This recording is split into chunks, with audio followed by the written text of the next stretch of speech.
দর্শক, উত্তরবঙ্গে 3 দিনের নির্বাচনী জনসংযোগের শেষ দিনে সিরাজগঞ্জের পর টাঙ্গাইলে যাবেন বিএনপি চেয়ারম্যান তারেক রহমান। তার সফরের সবশেষ খবর জানতে সরাসরি যুক্ত হচ্ছে আমাদের সহকর্মী আমিনুল ইসলামের সঙ্গে। আমিনুল ইসলাম, আপনাদের বহর এখন কোথায় আছে আর কতক্ষণের মধ্যে শেষ হবে, আমাদের বিস্তারিত জানাবেন।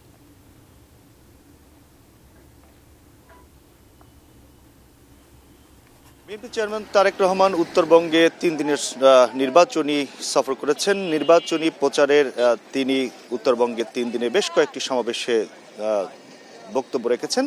বিশেষ করে তিনি বগুড়াতে একটি আসনে নির্বাচন করছেন। আজকে সকালে সেই বগুড়ার তিনি যে আসন নির্বাচন করছেন সেখানকার নেতাদের সাথে বৈঠক করেছেন।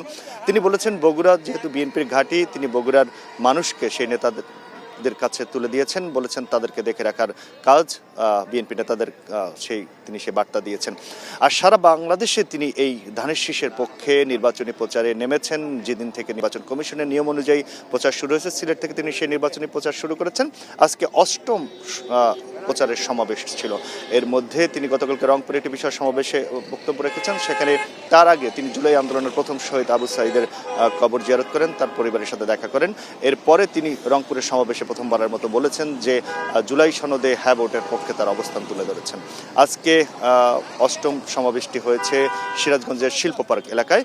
কিছুক্ষণ আগেই সেটি শেষ হয়েছে এবং সেখানে তিনি বলেছেন যেহেতু সিরাজগঞ্জ আমরা জানি যে কৃষিপ্রবণ এলাকা, এখানে প্রচুর কৃষিকাজ হয়ে থাকে, সেই কৃষিকে তিনি প্রাধান্য দিয়ে বলেছেন কৃষি নির্ভর শিল্প কারখানা গড়ে তোলার কথা বলেছেন। আমরা তার যে কটি সমাবেশে দেখেছি, বিশেষ করে আমি সবগুলো সমাবেশে তার সাথে ছিলাম, দেখেছি যে তিনি কিন্তু কৃষি উপর বেশ গুরুত্ব দিচ্ছেন। তিনি বারবারই প্রত্যেকটি সমাবেশে বলছেন যে কৃষক কার্ড দেওয়া হবে, তার মধ্য দিয়ে কৃষকরা সব ধরনের সুবিধা পাবেন এবং কৃষিতে কৃষি নির্ভর শিল্প করার ব্যাপারে তিনি বেশ জোর দিচ্ছেন।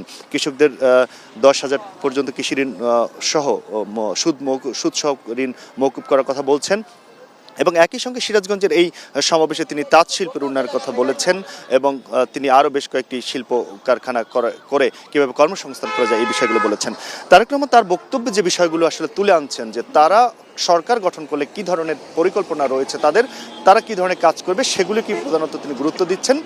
তিনি বলছেন যে কাজের মধ্য দিয়ে তারা সেটি প্রমাণ করতে চান। তার আগে তিনি জনগণের কাছে ভোট চাইছেন এবং 12 তারিখে ভোট পাহারা দিয়ে সেটি নিশ্চিত করার কথাও তিনি তার দলের নেতাকর্মীদের বলছেন যে সেটি নিশ্চিত করতে হবে যেন জনগণের ভোট সেটি সঠিকভাবে সেটি থাকে, কোনো যেন চক্রান্ত কাজ না করতে পারে।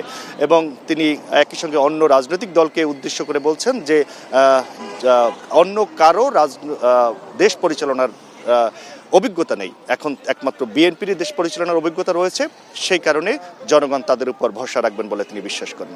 এবং এইটি বলেই তিনি আসলে তার যে প্রার্থী রয়েছে ধানের শীষের প্রার্থী তাদেরকে পরিচয় করে দিয়ে তাদের জন্য ভোট চাচ্ছেন প্রত্যেকটি সমাবেশে।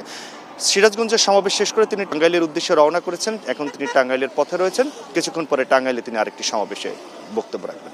তো এই ছিল বিএনপি চেয়ারম্যান তারেক রহমান যে নির্বাচনী প্রচারের কর্মসূচি করছেন তার খবর।